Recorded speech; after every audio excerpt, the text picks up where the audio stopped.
Right, welcome back, everybody.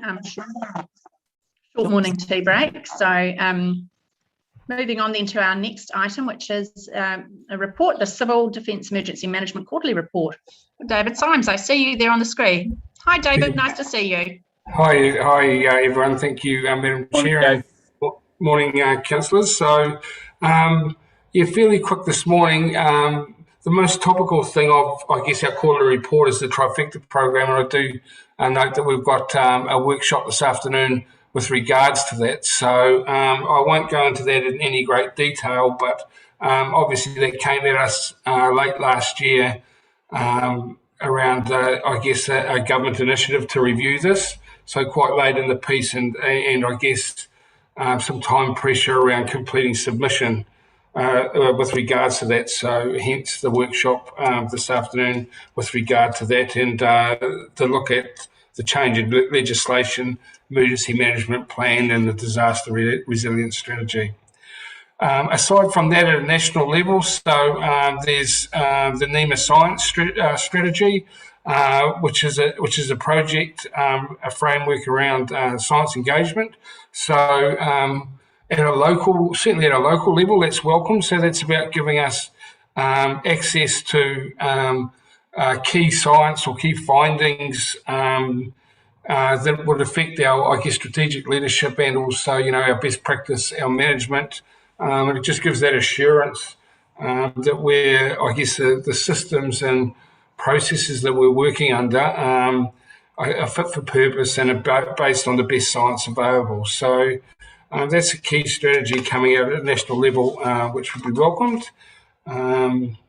Moving on to, I guess, regional, through the quarter, so a lot of work around, I guess, our resilience with staffing, both with COVID response and also a concurrent event, and how we would manage that both at a local level and a regional level, and obviously with the latest Omicron is also working as a lot of other work areas are at a reduced capacity with staffing numbers down, and how we would manage that in response to events, whether it be COVID or actually natural disasters or other events. So we've worked hard at that, and at a regional level come up with planning around that, how we would support each other across councils. You'll note in there around bottom of page 3, COVID transition. So again, just highlighting that it's been signalled that civil defence emergency management will be transitioned out of the COVID response in medium to long term as it becomes more BAU. And I guess we return to business as usual and preparing and, I guess, responding to other emergencies. Probably just on COVID, so obviously in the last quarter, sort of, there was certainly a response required through our Waipae area, through Te Awamutu, as we know, as we had an outbreak here. So a lot of work went into supporting health with regards to locations. The CBAC, as you're aware, was down by the event centre, but relied on the library premises, which was ideal for them with everything being closed at that time. So we were able to support that response with council facilities, and also at Kihiki, again, where testing was required. So again, in a support role, but as previously mentioned, I guess looking that we become more and more less frequent as we move on. Who knows the future, I guess, though. The shakeout exercise, again, just highlight that, October, that's an annual event. So 57 individuals, organisations registered across our Western Waikato. So that was down a little bit from, I think, the 80, but probably the timing of that, and schools are usually one of our bigger uptakes with regards to that. Other than that, and I guess kind of referring back to the workshop this afternoon, I guess that's the main sort of salient points of the committee, of the quarterly report. Happy to take questions. Excellent. Thanks, Dave. Claire, you have a question for him. Yeah, thanks, Dave. You always give us a fantastic report, and I appreciate all the work you do. My questions are around this latest COVID response, because I'm understanding from the Ministry of Health that they're expecting more people to manage their symptoms at home, and I guess that follows on too that there might be a greater call on your people to support them, whether it's through I don't know, personal follow-up or food parcels and things. Like, what are your concerns about the approach that's been taken, or what you can see happen? We understand it's going to be in the next 6 weeks or something that the peak's going to happen. Yeah, I think the main concern is exactly those last one around the people and the self-isolation. I think MSD have shown through, I guess, the second with COVID was around the ability to manage food banks and food supplies. So that seemed to work well, quite well. But yeah, it's the self isolation, checking on people, those people that don't have necessarily family to go out and do shopping, those sorts of things for them. And we're certainly aware of that. And I guess we're in a position with we can respond through our welfare committees and our welfare arms. So as we did last time, and we're prepared for that. Again, it's just factoring in our own the likely abstractions of our own people and our own volunteers through the outbreak. But it's certainly concerning. I guess we get the assurances from Public Health Unit that they will be across that and checking that and following through. But yeah, certainly the jury's out with that and its eyes wide open from our perspective as well. And again, if called upon, we would certainly step in and we have those processes to help through that, especially through the welfare arm. Thank you. Madam Chair? Yes. Yep, thank you. Yeah, Dave, just with regards to the older members of the community and what have you, and needing help, particularly where they don't have family members in town. In the first lockdown in 2020, there was a huge amount of work that was asked for by the community, and I did a huge amount with Grey Power and all those sorts of groups, but also with the supermarket. But we found with the lockdown we had last year in the springtime, the demand there for these families with these senior members of the community without families in town, the demand wasn't there. It was very minimal. So compared to the first one, there was a huge amount, because it just appeared that a lot more people were prepared for it or knew what to do compared to the first one in 2020. So that's how we found it. That was our experience anyway. So yep. Yeah, I think that's fair comment. Certainly, people will, I guess, more prepared, and you see that at times the rush on supplies and that sort of thing. I think the other point is, what really worked well for us through Waipa was the buddy system, and pairing people up, and those people stayed with as the elderly as their buddies for right through. Excuse me. What's happened is that's carried on. So those relationships are formed, and even I guess the second time round there was an element of that had continued, which was fantastic, because they had made those relationships, and it was simply a matter of picking up the phone or checking in on people saying, hey, we're back into this again, do we do the same thing? So I think we had the benefit of a knock-on effect from that, certainly through Waipa. Yeah, and also, for example, the Bridge Club, but any of those clubs and organisations, the first lockdown,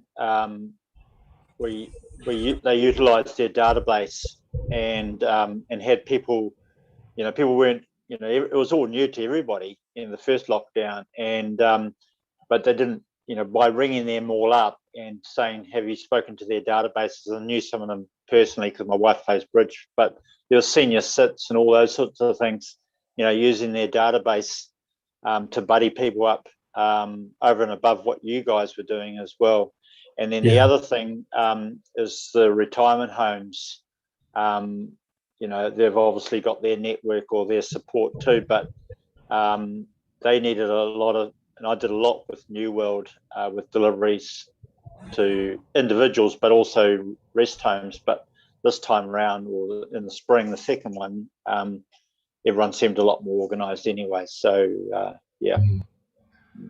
I think the only thing, just to sort of round this off, would be obviously this is a lot more contagious, this latest outbreak, and I guess the key will be for people to stay at home. The other thing, risk around self-isolation, is it may be that people don't report that actually they're ill with the virus, and just wait till, if they can get through, with minimal effects, they will, and that's a real risk with people within homes and the spread of it. So that's a little bit of the information that's coming through already, and potentially, sort of follow on from overseas. Yeah, I think that's a very real, likely outcome for a lot of people. To be fair. So, does anybody else have any questions for Dave? Have you've delivered your report and provided us your very comprehensive wrap up, and we'll see you a bit later anyway for the bill discussion. But any other questions for Dave while he's with us? No. Happy to move the recommendation, Madam Chair. Okay, thanks, Graham, and I'm happy to second. So all those in favour say aye. Aye. Against? Carried. Fantastic. Thanks very much, Dave. We'll see you a bit later. Thank you. So that moves us on then to our next item, which is the quarterly district growth report. Now, Wayne's not with us today, but instead we have Tony and Kirsty. Welcome back, guys. Thank you, Madam Chair. Happy New Year to all of you. So Tony and I are going to co-present today, taking the report as read and just highlighting some key points for you. So if that's okay, I'll kick off. We're just speaking to the national regulation legislation. So we've been really busy in terms of what central government's been sending our way. Really short timeframes, quick turnaround, and some of it from left field we hadn't had prior warning, as you'll appreciate. So with regard to those 3 submissions that were made during this quarterly period, we did engage with elected members and trying to make the best of the timeframes that we had available to us. They are provided there, so you have a complete record. That probably leads in nicely to the Rma reforms. And in November of last year, the government published a discussion document. So there has been an internal staff team that has been convened under Wayne's leadership, looking through that discussion document and identifying areas where the council might provide feedback. We're also collaborating with Hamilton City Council, Waikato Regional Council and Waikato District. So the councils have agreed to share their thinking and the work that they're undertaking in this space. So there will be a workshop with elected members on the 22nd of February ahead of the close of submissions on the 28th of February. Moving on then to the draft future-proof strategy. So you're aware that hearings on submissions were held at the beginning of December, and that Mayor Jim was the elected member Waipa representative on that hearings panel, supported by staff, Tony and David, who were there to provide technical support to Mayor Jim on matters relating to Waipa. Tony and David have been feeding back through to the Policy and Planning Working Group of Future Proof. That's a staff group, and deliberations are scheduled to be held in March. With regard to the NPS urban development, this will lead on, and Tony will talk more specifically about the plan change that is being worked on, but work on monitoring demand and supply of development capacity is being coordinated through our Future Proof partnership led by Hamilton City Council. David is actively involved in that space. And we're expecting that policies, intensification policies, will be implemented through the plan change that is being prepared. So if it's okay with you, I'll hand over to Tony, and then perhaps we'll collectively respond to any questions at the end that you may have. Thank you, Tony. Thanks, Kirsty. Nice handoff. So I'll pick up from here going forward. The district plan, that's probably the next update. So E-plan's continuing. There was a bit of a delay there just with getting our GIS system to talk to each other. We're looking at a solution for that. And so we're looking at early 2022 now as the go live for that. National directions, you'll be well familiar with, and Kirsty's already talked about a little bit about some of the national directions. The Enabling Housing Supply Bill, which is now an Act, received royal assent on the 20th of December. There's a report following this this update, so rather than go through this in any detail now, if it's okay, Madam Chair, I'll leave that for the next report and cover that off. Plan change work program is still fairly full. Just a couple of updates there. Plan change 13, we did receive 2 appeals on it, one relating to the C4 growth cell and one relating to the T6 growth cell. The C4 appeal has been withdrawn without any mediation. The appellant decided that there was no merit behind that, so that's been withdrawn. We only have one appeal, which is live relating to T6. In picking up Councillor Cole's potential conflict of interest, just to clarify that, what that means is the rest of Plan Change 13 is deemed to be operative, so it's beyond challenge. So that includes live zoning, the deferred zones, which I understand is relevant in Councillor Cole's case. So just wanted to clarify that, that because it's beyond challenge, it's deemed to be operative. So there's only a very specific appeal subject in the T6 growth cell. We've talked about Plan Change 18, had a good discussion about that this morning. What other updates? So there, Plan Change 19, we've got a further update on that later on to come. Plan Change 23, so that's Papakāinga, and under the Enabling Housing Supply Act, we now are able to include Papakāinga within the scope of that plan change. So what we're thinking is that rather than have 2 separate plan change, we'll incorporate Plan Change 23 into our new Plan Change 26, which will be the Enabling Housing Supply.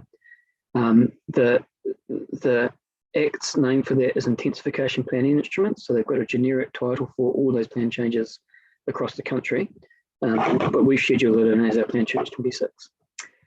And Joe's going to be reporting on some freshwater updates, so I'll leave those ones for her to update you on. Just looking at resource consents on page 7 of the report that's in the agenda. So there's a couple of updates there to some applications that were recently heard, and appended there's a list of a more substantive list of the applications in progress that you might be interested in. The general story around consents is we're getting sustained increases in applications and inquiries coming through. So the numbers are really high, and at the moment around about, I think, 30 to 40% of our consents have been outsourced to consultants just because we don't have the capacity. And of course, being limited to budget, we don't have the ability to resource as a council at peak. So we resource at kind of an average level. And what we do is we use consultants to take the peak workloads. So we're still applying that process.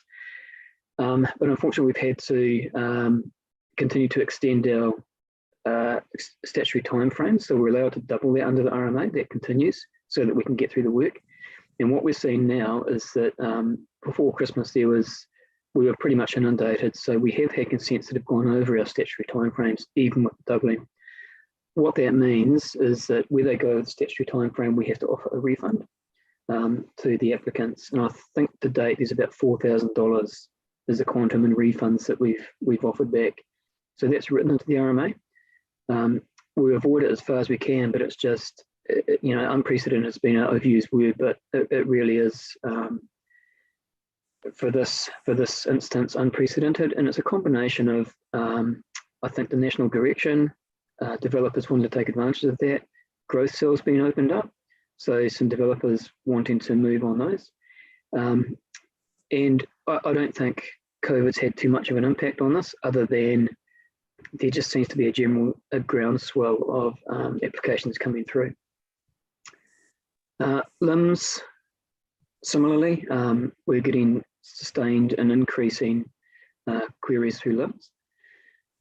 Infrastructure development, so that's the same, a lot of workload there to go through, and a lot of it relates to setting up the growth cells which are coming online and making sure they've got the infrastructure right for when they become developed. We've got some references there to the airport area. There is a private plan change that we're expecting in March for that. And just a high level summary of all the growth cells on page 8 of the report. They're all appended, so if you want any more details, they're in the appendix. Building compliance, Carl's here. So Carl, did you want to cover off any of the building compliance highlights? Yeah, thanks, Tony. Happy to. Very similar trend, continual increase in the number of consents coming into this group, and like Tony's group, we're utilising contractors and consultants to assist with both processing and inspections at this stage, with vacancies in that space also that we haven't been able to fill.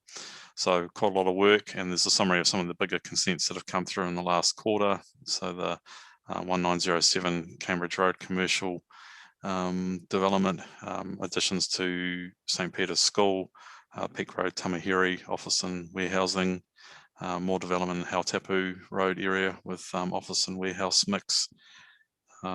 The application to reinstate what was the Z service station in Te Awamutu opposite the Readout to become a unmanned fuel stop, and the independent living apartments in Vogel Street.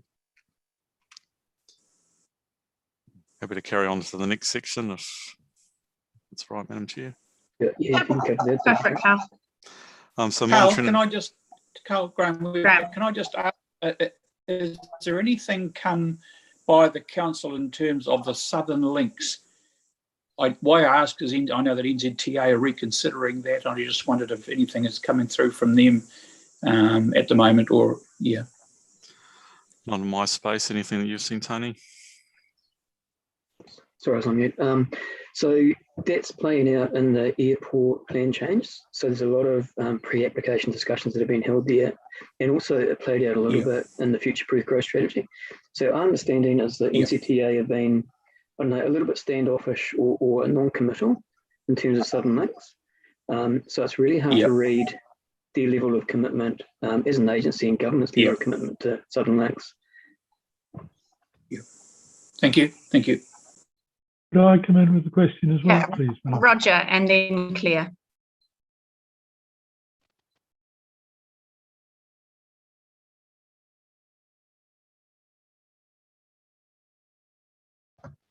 Roger, you're on mute.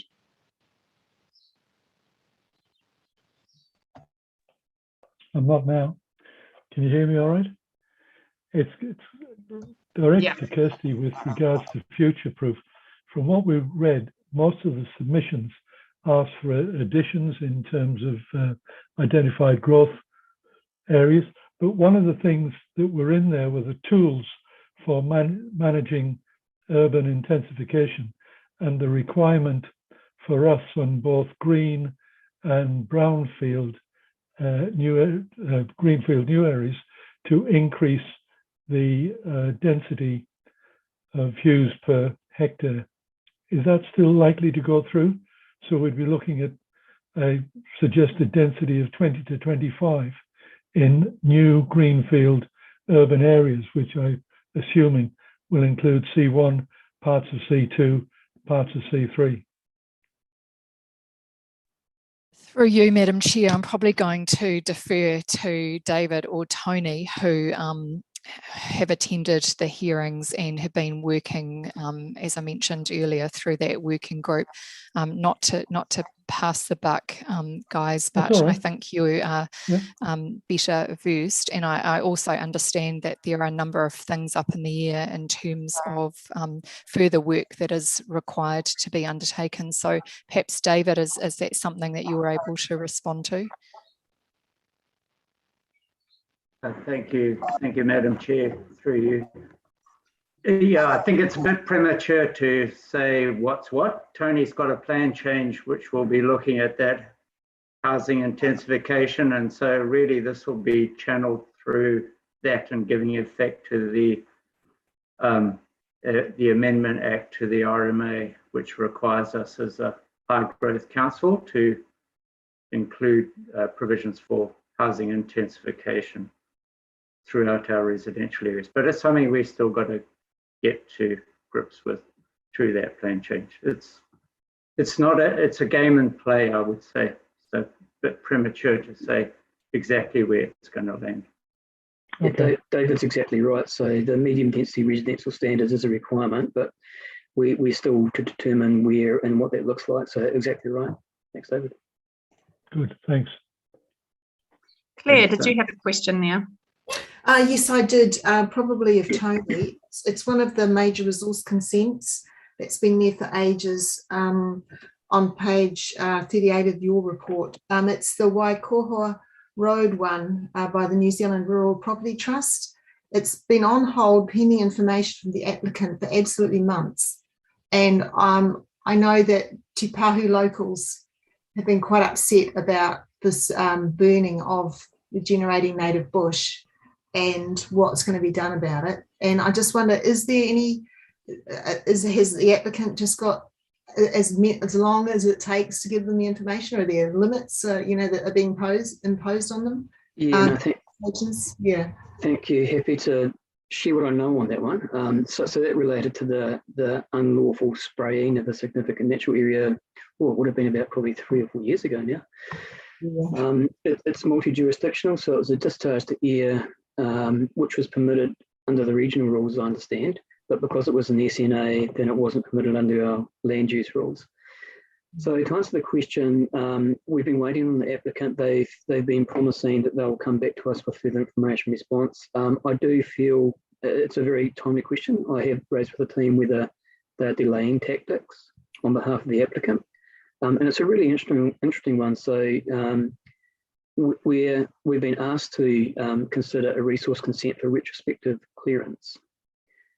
And so if the application is granted, then that means retrospectively, there was lawful activity. But if it's declined, the vegetation's gone. So what can we do with that? So one of the things that we're looking at with the applicant is regeneration. They have a proposal in to regenerate some of that land with Pinus radiata. And so if it was declined, that would probably mean that we would require them to reinstate with native vegetation to replace what was lost. So the team is talking about that, and we are looking at whether we actually up the ante a little bit. There was an enforcement action that we had to put on them because the application hadn't come in. It's come in now. So thank you for raising that, and I'm happy to take that back to the team to see if we can get some action on that. Thank you very much.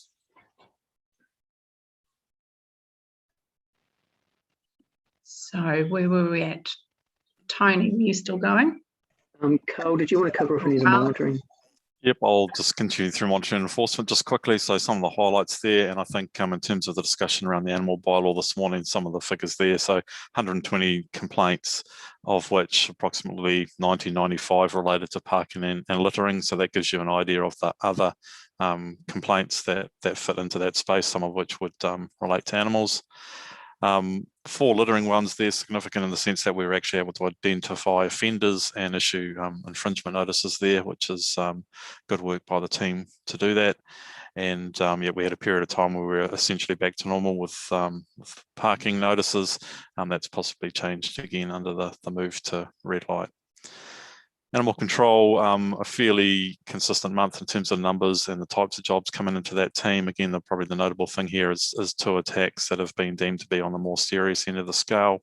Both of those dogs have been euthanized, and council will be looking at what other action, if any, is needed to be taken in those cases. And interesting to note that both of them started as incidents between dogs. So I'll be looking at whether that relates to use of exercise areas and council reserves, that sort of thing, as part of that process.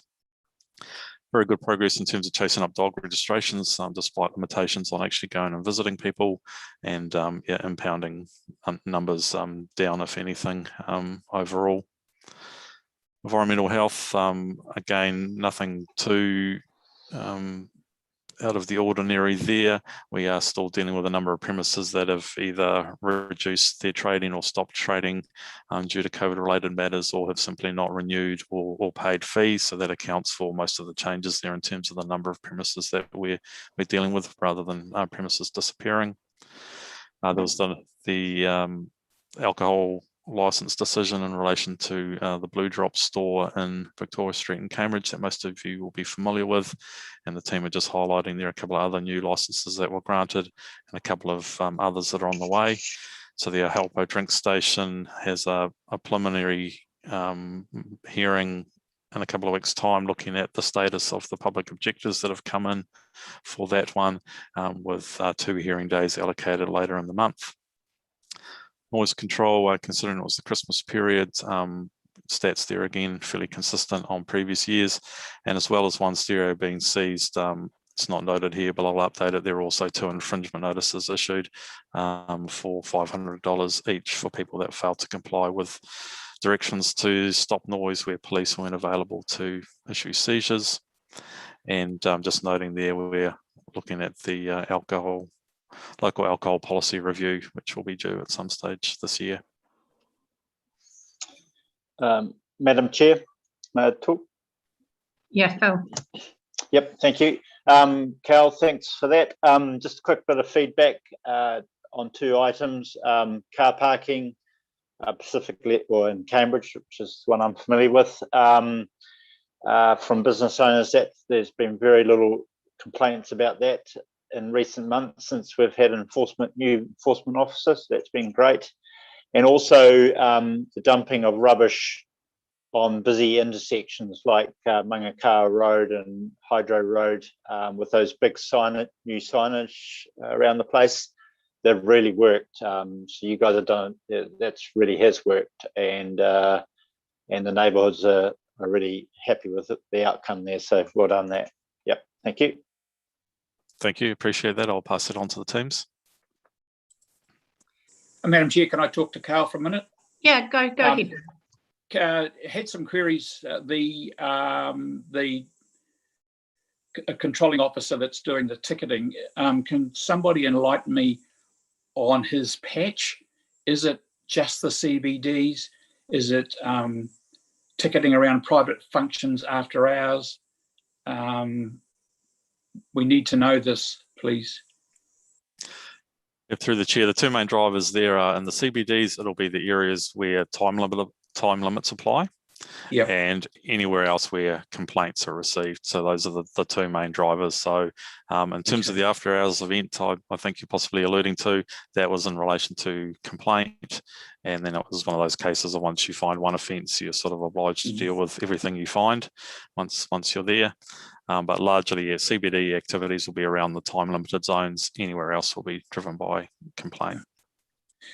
Cal, so walking around the town the other day after talking to Ken, there's a serious need for the council to check out where their signs aren't and are and should be, with people parking outside, where they're trying to ticket them. The people ring up and say, well, there's no sign. So I get a check, and sure enough, there is no sign there. So I suggested to Ken that the CBDs in Te Amutu and Cambridge need a really good look at in terms of, I mean, you can't have a sign 60 metres down the road and expect people at the 59 or at number 1 to see where the parking is. And some of them have moved and leaving spaces of up to 10 parks. So the 10 parks, you could be there all day and you can't be ticketed. So I'm just saying something needs to happen for that enforcement to really take effect in the CBD. Thanks. Cool, thank you. I've noted that. Thanks, Graham. Anybody else? Oh, Mike, you have your hand up. Yeah, thanks through the chair. Just a comment really of, I guess, just the impact of the hold up on some of these big subdivisions in Cambridge is pretty evident over October, November and December dwelling statistics in terms of consents, where it doesn't happen often, but Te Amutu is absolutely outstripping Cambridge, which is great for Te Amutu, but I suspect this is a direct impact of just absolute lack of sections for sale over this side of the district. Just a comment. It was a turn up for the books, wasn't it, in terms of those stats? Any other questions or comments for these fine people before we turn our mind to the recommendation? No, nothing further? Okay. So we have a recommendation there on page 119 to accept Wayne's report, obviously delivered by the trio before us. Oh, you happy to move, Mike? And Claire is going to second for me. All those in favour say aye. Aye. Against? Carried. Wonderful. Thanks very much, Tony, Kirsty and Carl, for appearing on Wayne's behalf. Thank you.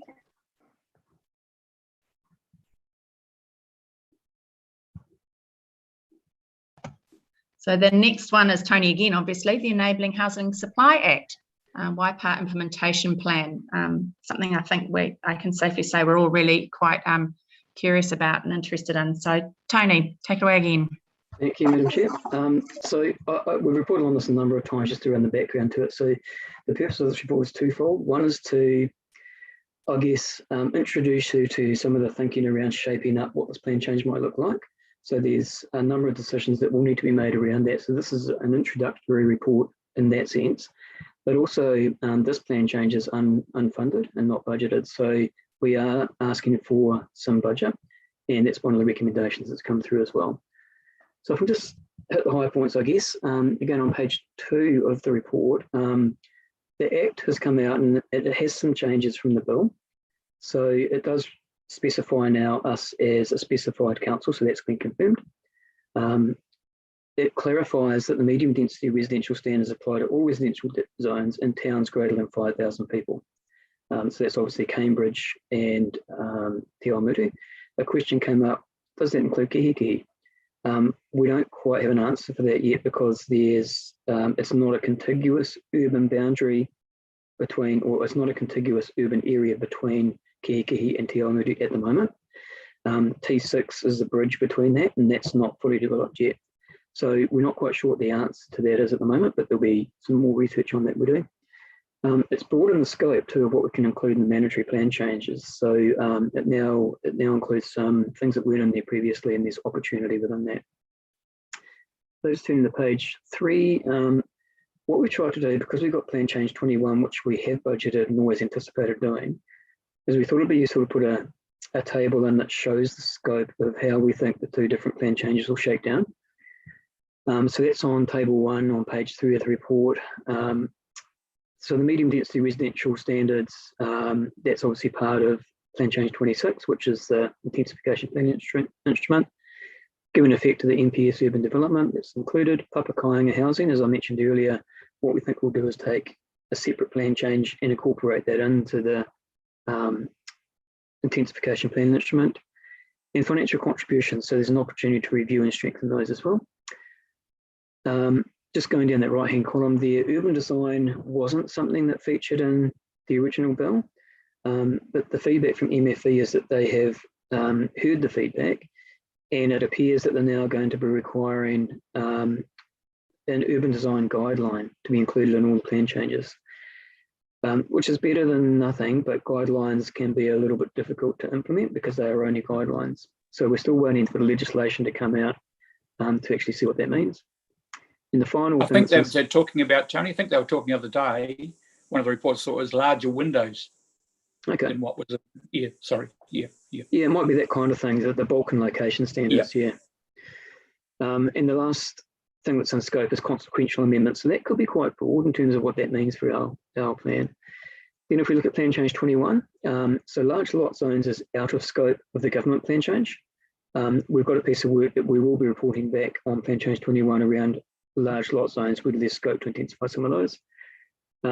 We do have the ability in plan change 21 to strengthen the urban design rules across the district. Affordable housing is something that plan change 21 still has within scope. Inclusionary zoning, there's quite a lot of interest in that across all the different councils. Character areas, so we have a very few of those at the moment.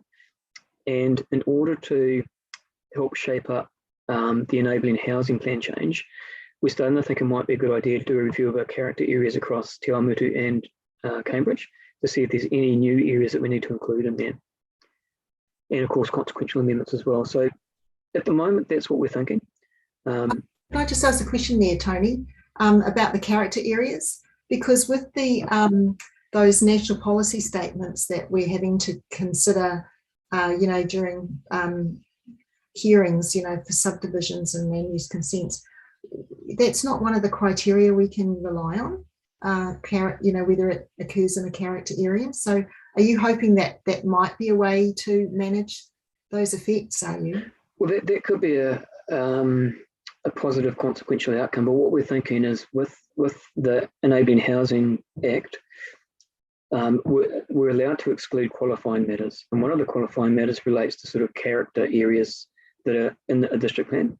And because we don't have that many in there, what we're thinking is we probably need to do a review to see if there's anything else we need to put in there. And then that would flow through and those areas would be excluded from the government's intensification. But what I think you're saying is there'd also be a positive benefit that then you could bring them into other resource consent applications that might come through as well. Yeah, because we're just finding that, you know, obviously there's a big change to the existing, I suppose, context. Yeah, that neighbours do get quite concerned. Yeah. Thank you. Okay. And sorry, Tony, can I just interrupt there? Andrew, you've got your hand up. Yeah, thanks, Susan. Tony, regarding the funding, is there any opportunity for us to recover that through DCs? That's a really good question. So for the plan change itself, no, because development contributions are specified in the Local Government Act that they can only be used for infrastructure development. So we can't offset the cost of the plan change through DCs because there's law that prevents us doing that. In terms of any infrastructure upgrades that might be needed, again, there's a bit of a dilemma for all councils, and we're in this as well, because if we get permitted intensification that's not currently built into our DC revenue, then we've got no legal means of recovering it, which is why we think the government has said you can look at your financial contributions. So it's different than development contributions. Development contributions are things that are planned and foreseen. This has lumped us with something that no one saw coming. And so financial contributions is for the unplanned, unforeseen costs. So we think it's probably pretty important that we look at the FCs as part of this plan change. Okay, yeah, thanks for that. Okay. Which takes us nicely on to table 2, that's on page 4. This is very high level. It's best guess, and it's based on sort of collective experience of what we think it could cost to do the plan changes. And there's 3 scenarios really.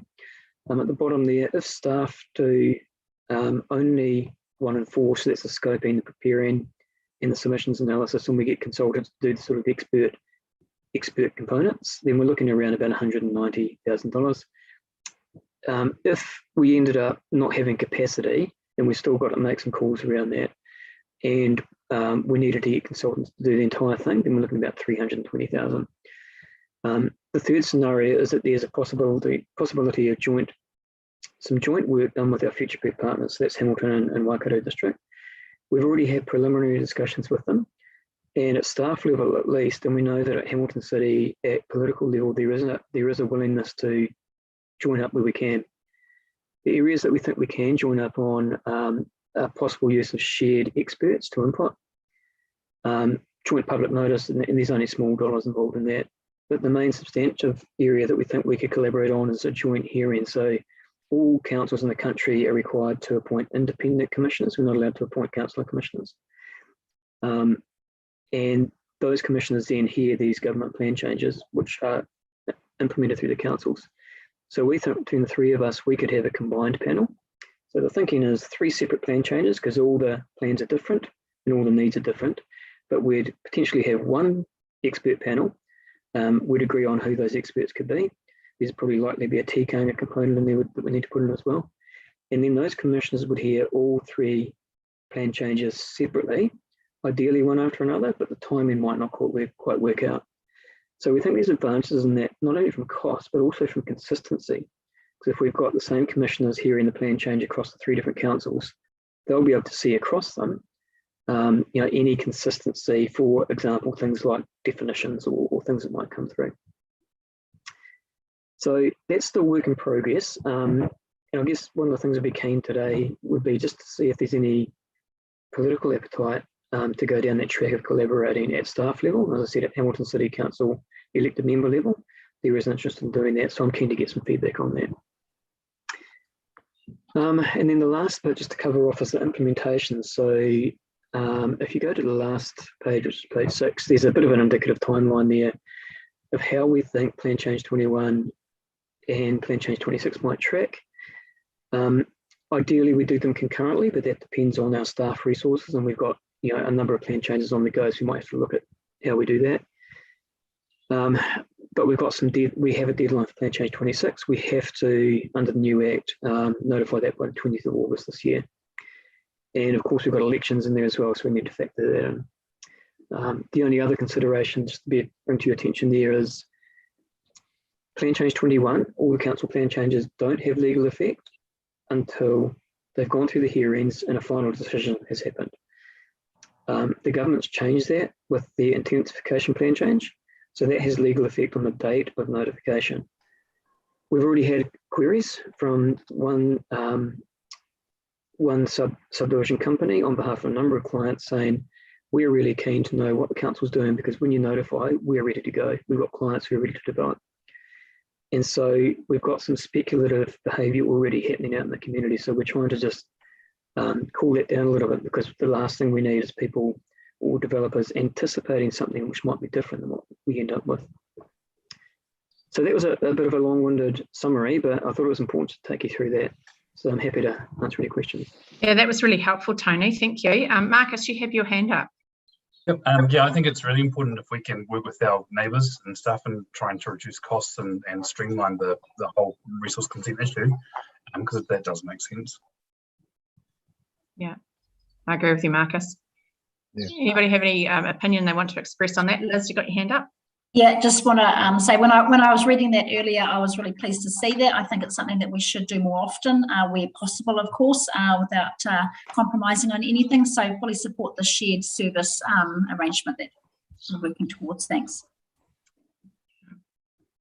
I like the idea that it may have streamline the process and produce some cost efficacies. It's always good, especially if it's unplanned expenditure. Claire.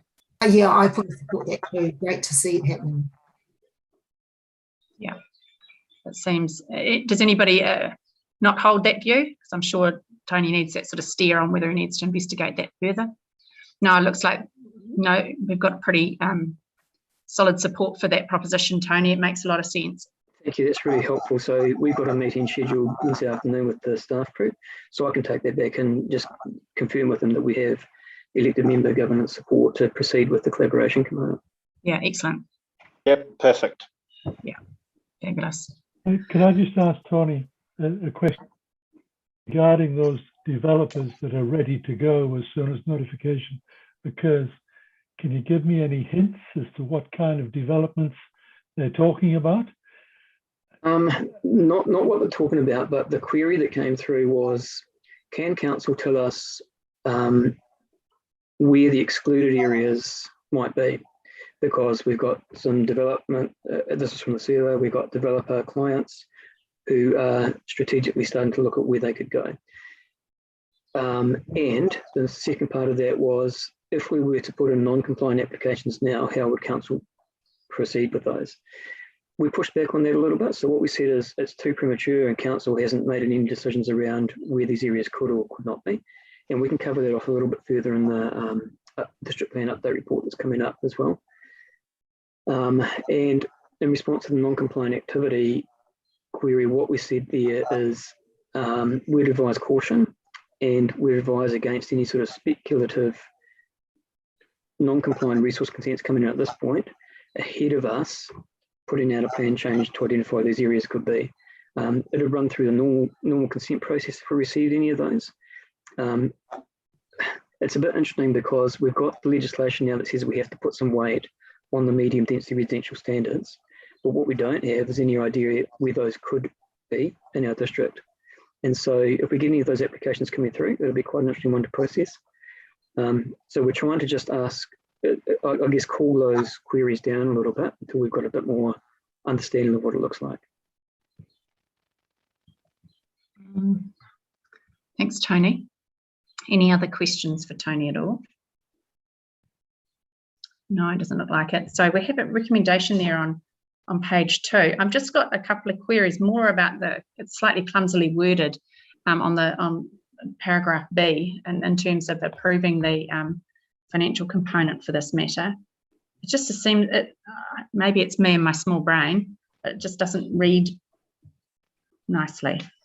Approve the funding of $120,560 for draft plan change 26, enabling housing supply intensification planning instrument, from loan for the 2021 to 22 financial year, and to include in the 2022-23 annual plan $202,300 loan funded. Maybe it is right. It's just, I don't know. Happy to take any suggestions around improving the wording. The I guess intent behind it, though, or what we're asking for is district plan is typically loan funded, and because we haven't budgeted for this plan change, that's the request there of the councillors. But happy to take any improvements on the wording. If I can, through the chair, maybe after that first loan needs to be inserted funded for the 2021-22 financial year. I think that's the word that's missing there. I think so too. I got that. I kind of knew the intention, but just a bit clumsy. That was also, yeah. So from loan funded. Or loan funding. Just loan funded. Yeah. So have we got that, Joe? Will be able to change that? Joe agreed. You're floating around there. There you are. I am. Yes, are you happy just to talk to that amendment and that recommendation, or do you want me to put something on screen? No, I think we're happy with that. Yep, just as long as you simple capture one. it. Yep. Yeah. Okay. So that, with that said, have somebody? I'll put is somebody happy to move the motion for me? I'm happy. Bruce will, and Philip will second it. So I'll put the motion. All those in favour say aye. Aye. Aye. Against? Carried. Wonderful. Thank you. Thank you for your work there, Tony. Yeah, pretty good. Right. Moving on then to our next agenda item, which is the National Policy Statement for Freshwater Management and National Environmental Standards for Freshwater. Joe is back again. Good morning, all. This report is from Julie Hanson, and it's to update you on the national directions for freshwater management. I'd like to take the report as read, and basically to say that it required one minor amendment, which we have already done, and it didn't need public notification.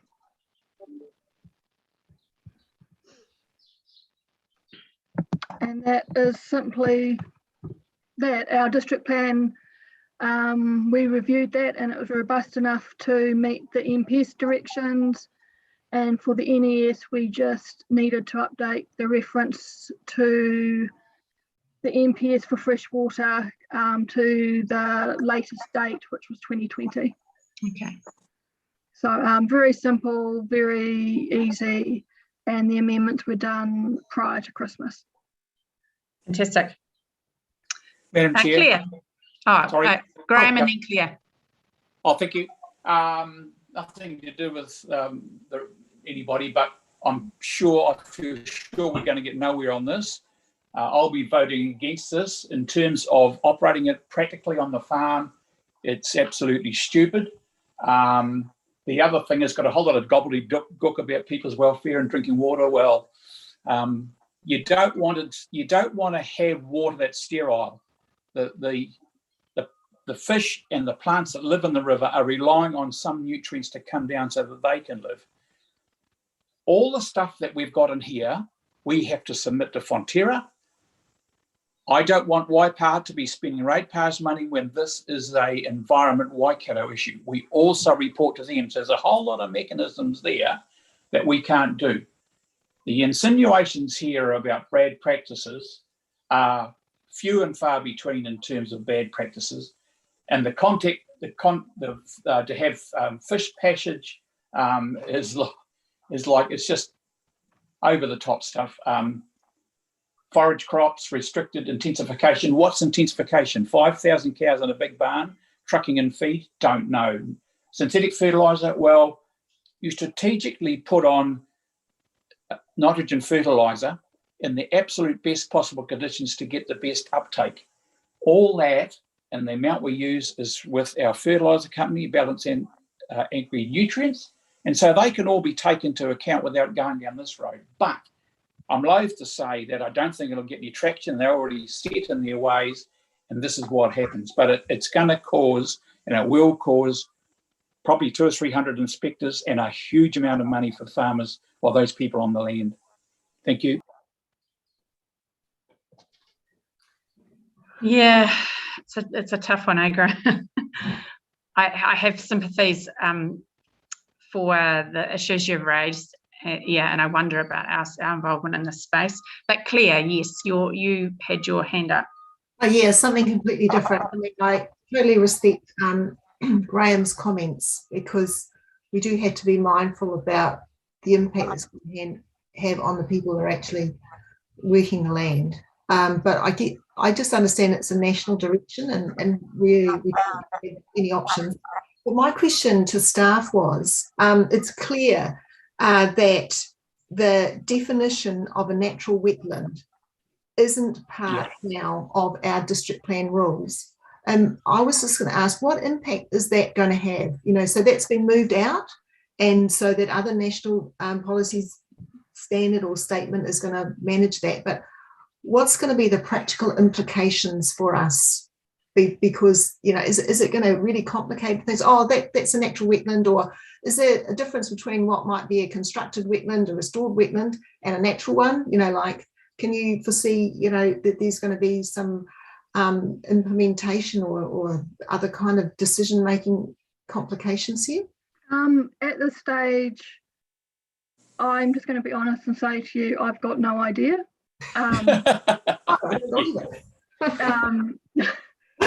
We honestly don't know. As I said, I'm assuming Waipa would have been party to submitting on these national directions as they came out to be consulted on.